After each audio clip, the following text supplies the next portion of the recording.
कुछ लोग बड़े शान से आजकल बताते हैं कि उनका बॉडी काउंट 10 है, 12 है, 15 है, 22 है। जिन बातों को पहले शर्म से ढका जाता था, आज उनके बारे में खुलकर ऐसे बात हो रही है जैसे कोई बहुत बड़ा किला जीत लिया हो। ग्लोरीफाई करके उन्हें बताया जा रहा है। आज के इस कल्चर में जहाँ पर रिलेशनशिप का मजाक उड़ाया जा रहा है, जहाँ पर नए नए पार्टनर्स सेक्सुअल प्लेजर के लिए बनाए जा रहे हैं, बॉडी का इस्तेमाल किया जा रहा है, बात इमोशंस की है ही नहीं, कोई कमिटमेंट की है ही नहीं, किसी भी तरीके की वैल्यू की है ही नहीं, बस सब कुछ शॉर्ट टर्म प्लेजर पर टिका हुआ है। तो इस बॉडी काउंट के, अपने बॉडी स्कोर के कल्चर के बारे में आपको अवेयर करना बहुत ज़रूरी हो गया है कि इसके कितने ज़्यादा हार्म है। So hello my dear ones, आज मैं खुलकर इसी के बारे में बात करूंगी। इस बारे में बात करना इसलिए ज़रूरी लगा क्योंकि मेरे पास अभी एक केस आया जिसमें एक लड़के ने मुझे बताया कि मेरा बॉडी काउंट 28 है। अब मैं इस स्लैंग से, इस कैजुअल टर्म से अवेयर हूँ, मैं साइकोलॉजिस्ट हूँ, तो ऑफ कोर्स इन सब चीज़ों के लिए अपडेट रहती हूँ। तो उसने बताया कि मेरा स्कोर 28 है। तो मैं ऑलरेडी क्योंकि समझ गई कि ये क्या बोल रहा है, तो फिर उसने मुझसे बोला, आप समझती हैं ना कि मैं किस बारे में बात कर रहा हूँ? मैंने कहा यस। उसने बोला, मैंने 28 लोगों के साथ सेक्सुअल रिलेशनशिप बनाए हैं। एक बार में नहीं, एक एक करके बनाए हैं। और उसने कहा, मुझे अभी भी अंदर से इच्छा होती है कि मैं और भी पार्टनर्स के साथ सेक्सुअल रिलेशनशिप बनाऊं। तो उसमें से उसने बोला कि 6 तो मेरी गर्लफ्रेंड रही हैं और बाकी सब मैंने पेट सेक्स किया है। तो उसने बोला कि मेरी अभी भी अंदर से इच्छा होती है, लेकिन पता नहीं कैसे मेरे मन में ये डर आ गया है कि कहीं मुझे कोई बीमारी ना हो जाए। तो आप ना मेरा ये डर निकाल दो। मैं अभी और अपनी सेक्सुअल लाइफ को ऐसे एंजॉय करना चाहता हूँ, नई नई फीमेल्स के साथ रिलेशन बनाना चाहता हूँ। अब देखिए, किसी तरीके की कोई शर्म नहीं, किसी तरीके का कोई पछतावा नहीं, अभी भी इच्छा उतनी ही स्ट्रांग है और नए नए फीमेल्स के साथ रिलेशन बनाने हैं। पर क्योंकि माइंड में ये बात आ गई और वो बात रिपीट हो रही है, डर लग रहा है कि कहीं ऐसा ना हो कि मज़ा सज़ा बन जाए और कुछ इस तरीके की बीमारी हो जाए जिससे बहुत ही शर्मनाक बात हो जाए, ये सबको पता चल जाए या फिर जान पर कुछ खतरा हो जाए। तो उसको ये था कि कहीं ऐसा ना हो कि मुझे HIV वगैरह हो जाए। तो उसको अपने अंदर का ये डर, उसने बोला कि हालांकि मुझे पता है कि ये डर है, क्योंकि मैं जब भी पेट सेक्स पे जाता हूँ तो मैं प्रोटेक्शन का यूज़ करता हूँ, तो मुझे लगता है कि मेरे को होगा नहीं, लेकिन फिर भी अब ये माइंड कह रहा है बार बार, तो मुझे डर लग रहा है, तो आप मेरा डर निकालो। तो इस तरीके के बॉडी काउंट्स के बारे में सिर्फ ये एक क्लाइंट ने आके बात नहीं की है। मैं आपको एक दो और एग्जाम्पल देती हूँ। एक फीमेल का एग्जाम्पल है। तो उनका शादी से पहले 2 लोगों से अफेयर रहा था अलग अलग टाइम पर, और इत्तेफाक से दोनों के साथ ही फिजिकल रिलेशन बने। तो 2 तो ये एक्सपीरियंस हो गए। फिर शादी हुई तो फिर पति से भी बने। फिर कुछ सालों के बाद पति से थोड़ा मनमुटाव हुआ, फिर उनकी ज़िंदगी में कोई और आया तो फिर उस आदमी से भी रिलेशन बने। उससे 1-2 साल चला, फिर उससे भी दूरी बन गई, फिर कोई दूसरा आया, उससे भी रिलेशन बने, और इस तरह से टोटल 9 लोगों से उनकी रिलेशन बन चुके थे। और अब उनके अंदर ये बात उन्हें महसूस होती थी कि 9 आदमियों के साथ मैंने इस तरह से रिश्ते बनाए हैं, पर मुझे कभी भी वो फुलफिल्ड फील नहीं हुआ। वो चीज़ फील नहीं हुई कि मैं इम्पॉर्टेंट हूँ, या मुझे वो एक संतुष्टि, वो प्यार, वो अपनापन, अभी भी मैं सेम उसी जगह पर हूँ। कोई मेरी कदर नहीं करता, सबने बस मेरे शरीर का इस्तेमाल किया है। तो उस बात से एक टाइम के बाद डिप्रेशन में चली गई थी कि मैंने 9 लोगों के साथ भरोसा कर कर प्यार से संबंध बनाए, लेकिन कोई भी मेरा अपना नहीं रहा। तो ये मेल हो फीमेल हो, किसी के भी ऐसे मल्टीपल काउंट्स हो सकते हैं। संभलिए, जरा सुनिए ध्यान से। ये शरीर ईश्वर का दिया हुआ एक अनमोल तोहफा है। इस पर यूं ही किसी को भी हक नहीं दिया जाता, ना मजे के लिए और ना ही प्यार या सिर्फ भरोसे के नाम पर। आपका शरीर, आप जिसके भी ऊर्जा क्षेत्र में आते हैं, जिसके भी आप करीब जाते हैं, जिससे भी आपका शारीरिक संपर्क होता है, आप उससे अपनी एनर्जी, आप अपने कर्मास, आप अपनी साइकिक, अपनी पावर, फिजिकल, साइकोलॉजिकल, इमोशनल सब एक्सचेंज करते हैं। ये एक तरीके का एनर्जी एक्सचेंज होता है। आप दूसरे की फील्ड में एंटर करते हैं, दूसरे को अपने फील्ड में एंटर करने देते हैं।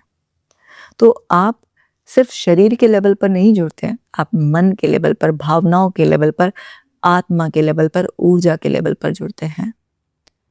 इतने सारे फील्ड्स में एंट्री यूं ही कैजुअली दे देते हैं आप, गलत बात है। आपका शरीर वो सारी की सारी मेमोरी को सेव कर लेता है। आपको पता नहीं कि आप अपने एनर्जी फील्ड को कितना हार्म पहुंचा रहे हैं, और उस एनर्जी फील्ड के हार्म से आपको कार्मिक लेवल पर भी पेन मिलेगा, फिजिकल लेवल पर भी मिल सकता है, इमोशनल लेवल पर मिलता है। अब देखो ना, उस लड़के का 28 स्कोर उसने मुझे बताया, और उसका माइंड अब पेन क्रिएट करने लगा कि तुमको HIV ना हो जाए, किसी भी तरीके से कोई शर्मनाक बात ना हो जाए। उस फीमेल का 9 स्कोर होने पर उसको डिप्रेशन के रूप में पनिशमेंट मिला, और किसी किसी को इस तरह से ऐसा भी पनिशमेंट मिलता है डिजीज के रूप में कि सच में उनको HIV हो जाता है। तो समझने वाली बात यह है कि अगर आप कोई भी गलती करोगे, इस शरीर को, अनमोल धरोहर को किसी को भी यूं ही सौंप दोगे, तो आपको पनिशमेंट मिलेगा ही मिलेगा। कई बार उन सब चीज़ों की यादें आपके अंदर इस तरह से रह जाती हैं कि आप बाद में जाकर बहुत पछताते हो। तो बहुत सारे लोगों को बहुत गिल्ट, रिग्रेट होता है, लेकिन जो एक्शन आप ले लेते हो, जो गलतियां आप कर देते हो, उसे तो ऐसे कुछ मैजिकली सोच के रिवर्स नहीं किया जा सकता। वो गलतियां हो गई होती हैं, उसे एक्सेप्ट करने, खुद को माफ़ करने, अपने अंदर से उस एनर्जी को रिलीज करने, उस मेमोरी को रिलीज करने के बजाय आप गलती पे गलती, गलती पे गलती करते रहते हो।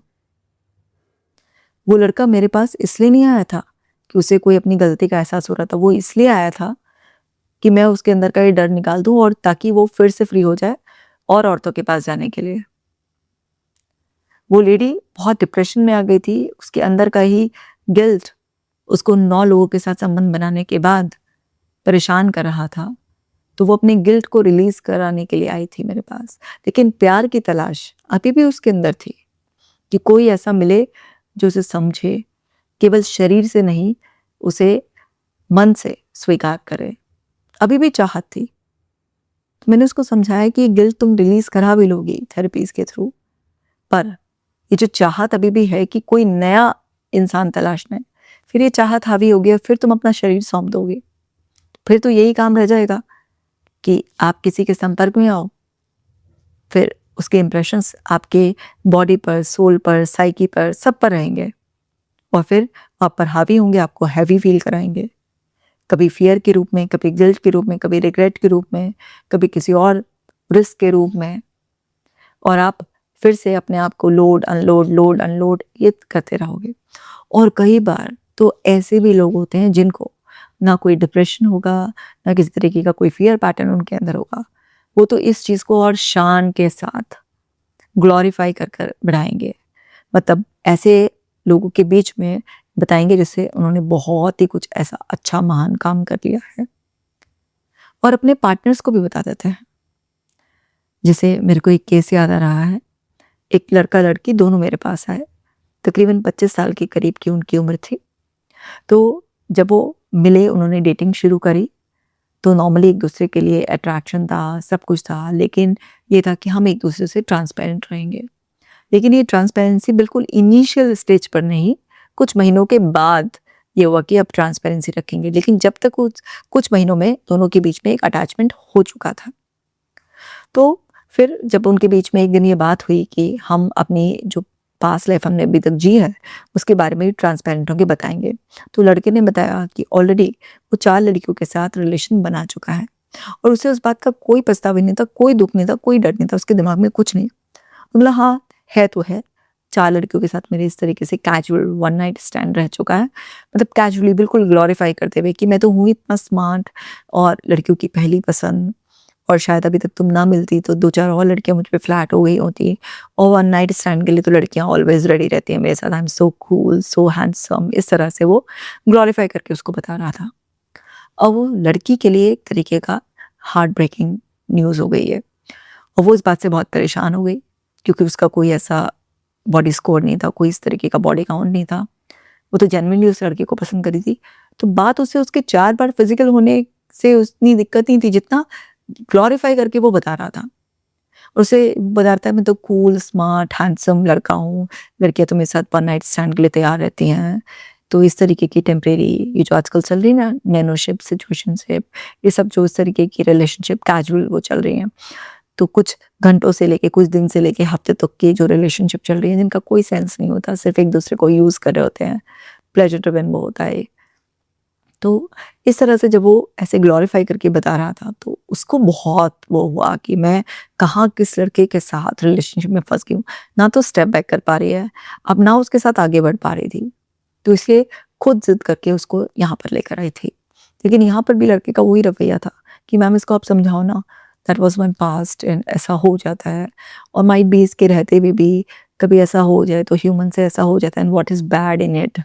मैंने तो उससे नहीं पूछा, मैं तो इसको ये नहीं बोल रहा हूँ या मैं तो उस पे ऐसे कोई निगरानी नहीं रख रहा हूँ, might be someday she can also have this, मतलब इस तरीके की वो ज़रूर बातें, क्या माइंडसेट।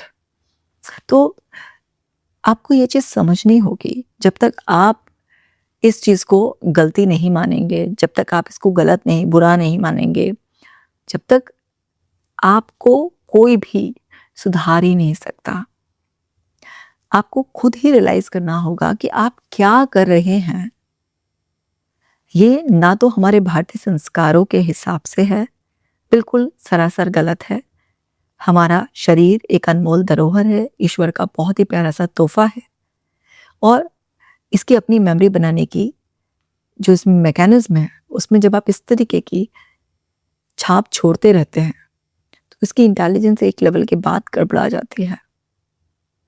आपको समझना होगा कि किसी से प्यार करना, किसी को पसंद करना, किसी से बात करना, किसी से इमोशनल लेवल पर इंटीमेसी रखना एक अलग बात है, लेकिन हर इमोशनल इंटीमेसी को, हर पसंद को फिजिकल लेवल पर लाकर इस तरह से एक्सपीरियंस करना, प्लेजर करना, ये सही नहीं है। क्योंकि आप अपने मज़े के लिए किसी इंसान का इस्तेमाल कर उसे छोड़ रहे हैं, तो उसके जो मन के भाव होंगे, जो उसके मुंह से कुछ आपके लिए गलत निकलेगा, जो उसको पीड़ा तकलीफ होगी, वो सब आप पर हावी होगी ही होगी। आपको पनिशमेंट मिलेगी ही मिलेगी, और मोस्टली पनिशमेंट्स आपको हाथ के हाथ मिलने लग जाती हैं। जो आपको इल्यूजन होता है ना कि मुझे अभी प्लेजर मिल रहा है, प्लेजर, उस प्लेजर के ही दूसरे साइड में पेन छुपा हुआ होता है, और कब वो कॉइन फ्लिप हो जाएगा आपको पता भी नहीं चलेगा। तो आपको ये चीज़ समझनी है कि ये चीज़ गलत है। अगर सच में भी आप किसी के साथ रिलेशनशिप में आ रहे हो, आप उसे पसंद कर रहे हो, पेशेंस रखो, वेट करो, हड़बड़ी मत मचाओ रिलेशन बनाने की। पहले देखो कि वो इंसान सच में आपके लायक है या नहीं है, क्या उसका आपको लेकर कोई लॉन्ग टर्म प्लान है, जिसका आपको लेकर कोई लॉन्ग टर्म प्लान होगा, जिसका आपको लेकर शादी का प्लान होगा, वो पेशेंस रखेगा, वो मैरिज से पहले कभी भी आपको शारीरिक संबंध बनाने का दबाव नहीं डालेगा, चाहे वो मेल हो या फीमेल हो। उसके अंदर बाय डिफ़ॉल्ट एक सब्र होगा कि ये इंसान तो मेरा ही है। और रही बात यह है कि आज के हसल कल्चर में ये कि आजकल तो सभी ऐसा करते हैं, क्योंकि वेब सीरीज़ में इस तरीके से दिखाते हैं one night stand, casual relationship, दारू पी, सेक्स करा, यूज़ किया, छोड़ा, और जो जितना ज़्यादा ये सब चीज़ें कर रहे हैं वो उतना ही कूल है। वो उतना ही जैसे वर्दी है, टैलेंटेड है, डिमांड में है, पता नहीं क्या सुपर ह्यूमन है। ये सब चीज़ें जो देख-देख के तुम्हारे दिमाग में कूड़ा भर गया ना, गंद भर गया है, इस गंद को साफ करो। क्योंकि किसी ना किसी रूप में टॉर्चर होगा। तुम्हें पता है वो जो लड़का मेरे पास आया था ना, उसको ओसीडी हो गया। उसके दिमाग में वो वहम इतना हावी हो गया कि बार-बार थॉट्स रिपीट हो रहे हैं। मिल गई ना पनिशमेंट। अब वो जो मज़ा लिया था, अब सारा सज़ा में कन्वर्ट हो गया है। किसी को डिप्रेशन हो गया है। सूनर और लेटर किसी को कोई बीमारी, कुछ ना कुछ, बचेगा कोई नहीं। मिलेगी पनिशमेंट। या तो गलतियाँ आप सुधार लो, जो गलती हो गई है उसे छोड़ो और आगे से गलती आपको करना बिल्कुल बंद कर देना है। और जो अब गलती हो चुकी है, उस एनर्जी को आपको अपने अंदर से रिलीज़ करना है। तो उसको रिलीज़ करने के लिए आप क्या कर सकते हो, आप कुछ रिलैक्सेशन टेक्निक से अपने आप को एक अल्फा स्टेट में डालो। फिर वो जो पर्सन जिससे भी आप जुड़े थे, आपने संबंध बनाए थे, उस पर्सन को ऐसे इमेजिन करो कि वो आपके सामने है और एक कोड है, इनविजिबल कोड जो आपके और उसके बीच में है। तो जो कुछ भी हुआ, आप उसके लिए फुल रिस्पॉन्सिबिलिटी लो, आप माफ़ी मांगो। उसने अगर आपके साथ कुछ गलत किया, आपको लगता है कि उसका भी इसमें रोल था, उसे भी माफ़ करो। और फुल रिस्पॉन्सिबिलिटी लेते हुए ये जो होपोनोपोनो प्रेयर है, इसके जो 4 ब्यूटीफुल स्टेटमेंट्स हैं, I am sorry, please forgive me, thank you, I love you. किसी से हमें बिगाड़ना नहीं है, चाहे हमें किसी ने बुरा किया या हमने किसी के साथ बुरा किया, तो हमें माफ़ी मांग के रिस्पॉन्सिबिलिटी लेते हुए प्यार ही रेडिएट करना है। क्योंकि जो आपके एक बार संपर्क में आ गया तो आपकी मेमोरी से फुली तो हो जाएगा नहीं, लेकिन उसे आप अपनी वो इमोशनल एनर्जी कोड कट कर दोगे तो आपके सिस्टम से ये फ्लश आउट करने का एक साइकोलॉजिकल वे है। तो मैं आपको साइकोलॉजिकल और स्पिरिचुअल दोनों वेज बताऊंगी। तो ये एक साइकोलॉजिकल वे है कि जिसमें आप पर्सन को इमेजिन करो एंड देन उसे फाइनल जो भी आपको मैसेज देना है, आपको रिस्पॉन्सिबिलिटी लेनी है, अपनी गलती माननी है, सॉरी बोलना है, उसको भी माफ़ कर दो, खुद को भी माफ़ कर दो और उसको बोलो भाई आपका और हमारा सफ़र यहीं तक था। जाने अनजाने किसी भी तरीके से मुझसे जो भी गलती हुई है उसके लिए मैं माफ़ी चाहता हूँ। तुम अपनी दुनिया में खुश, मैं अपनी दुनिया में खुश। आज से मैं अपने एनर्जी फील्ड से, अपने साइकिक फील्ड से, अपने फिजिकल फील्ड से, अपने सोल फील्ड से तुम्हें मुक्त करता हूँ। और ऐसा इमेजिन करो कि आपकी नेवल से उसकी नेवल तक एक इनविजिबल कोड है जिसे आप ले रहे हो और खुद उसको वहाँ से डिस्कनेक्ट कर रहे हो और वो पर्सन धीरे धीरे आपके सामने ही बिल्कुल गायब होते जा रहा है, जैसे वो ऐश में कन्वर्ट हो गया है। और फिर एक तेज हवा का झोंका आया और उस ऐश को भी वो अपने साथ उड़ा कर ले गया। यानी कि आपके साइकिक लेवल पर ये हुआ कि वो पर्सन मेरे सिस्टम से आउट हो गया है। अपने आप को माफ़ कर दो। माफ़ करने का मतलब है ये प्रॉमिस करना कि दोबारा से ऐसी गलती नहीं करोगे। अगर तुमने दोबारा वो गलती करी तो ये माफ़ी का कोई मतलब नहीं रह जाएगा। दूसरा इसका एक और एनर्जी रिलीज़ का होता है कि आप क्या करो, एक बड़ा सा टब ले लो या अपने नहाने के बकेट में आप जो है ना रॉक सॉल्ट डालो, आप थोड़ा-सा ना रोज़ के पेटल्स डालो, आप थोड़ी-सी नीम की लीव्स डालो इस तरह से और आप ना जो भी ईश्वर को मानते हो, तो थोड़ा-सा आप ना उनकी चैंटिंग करो। भगवान को ध्यान में रखते हुए उस जल तत्व के अंदर ईश्वरीय तत्व आप डाल दो। क्योंकि वाटर की अपनी मेमोरी होती है, तो वो अब आपका है ना एक क्लेंजिंग वाटर बन गया। तो उसमें आपने रोज़ पेटल भी डाली, आपने उसमें रॉक सॉल्ट भी डाला, आपने उसमें नीम की लीव्स भी डाली, आपने अपने आप को पूरा डिसेंसिटाइज़ करने के लिए आपने है ना उसमें सब और आपने उसमें चैंटिंग भी करी। तो बस आप जो है ना वाटर इससे तैयार करो और साथ के साथ अपने बाथरूम में ही एक ना दीपक जला के रख लो और फिर आप उस डिवाइन वाटर से अपने सर पे से तब पानी डालना शुरू करो और इस तरीके से जैसे पानी बह रहा है आपके पूरे शरीर से गुजरता हुआ, तो आपका एनर्जी फील्ड क्लीन हो रहा है। इस तरीके का आपको फील करना है कि आपका पूरा एनर्जी फील्ड क्लीन हो रहा है। तो जब आप कोई रिचुअल करके अपने बॉडी एंड माइंड को कोई मैसेज दे देते हो, तो उस रिचुअल के थ्रू ही हमारी बॉडी एंड माइंड इस मैसेज को रिसीव करते हैं कि ओके, आपने अपनी एनर्जी फील्ड से दूसरे की एनर्जी को रिलीज कर दिया है। अब आपको ये थोड़ी-सी बेतुकी बात भी लग सकती है, क्या मैम ये आप साइकोलॉजिस्ट हो के इतना लॉजिकल बात करते हो अपने दूसरे चैनल पे और आप ये बता रहे हो। देखो भाई, आपको रिचुअल सेंसलेस लग सकता है, बट एक्चुअली हमारा माइंड एंड बॉडी रिचुअल्स के थ्रू ही किसी भी चीज़ को समझ पाते हैं।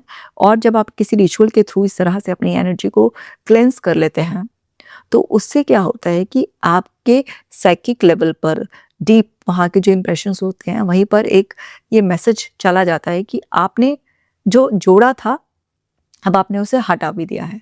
तो वो जो पुरानी मेमोरी थी, अब यहाँ पर उससे डिटैच होने की, उससे अलग होने की मेमोरी भी तो फीड हो जाएगी ना रिचुअल के थ्रू, जहाँ पर आपकी बॉडी इन्वॉल्व होगी, कुछ स्टेप्स, एक्शंस इन्वॉल्व। तो इसे किसी सुपरस्टिशन की तरह नहीं, जस्ट एक साइकोलॉजिकल रिचुअल की तरह लेना। क्योंकि मैं कोई भी सुपरस्टिशन में बिलीव नहीं करती हूँ, इसलिए मैं आपको आराम से क्लियर कर रही हूँ यहाँ पर। लेकिन कुछ ना कुछ तो रिचुअल करना ही होता है, जिससे आपकी बॉडी एंड माइंड को ये मैसेज मिल जाता है कि अब आप अपनी एनर्जी फील्ड को क्लीन कर रहे हैं। जस्ट एक बार का काम है ये, और बार बार भी नहीं करना।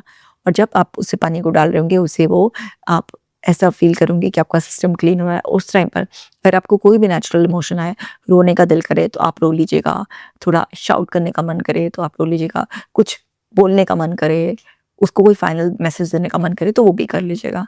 और बस वो जितना बकेट में आपके पानी है, उतना ही आपको वो उससे अपने आप को नहाना है उस दिन। बस नॉर्मली अपना बदन पूछ के नॉर्मल तरीके से अपना वो करना है। तो आपने एक तरीके से एक रिचुअल के थ्रू अपने सिस्टम को मैसेज दे दिया है और आपने अपने एनर्जी फील्ड को क्लीन कर लिया है।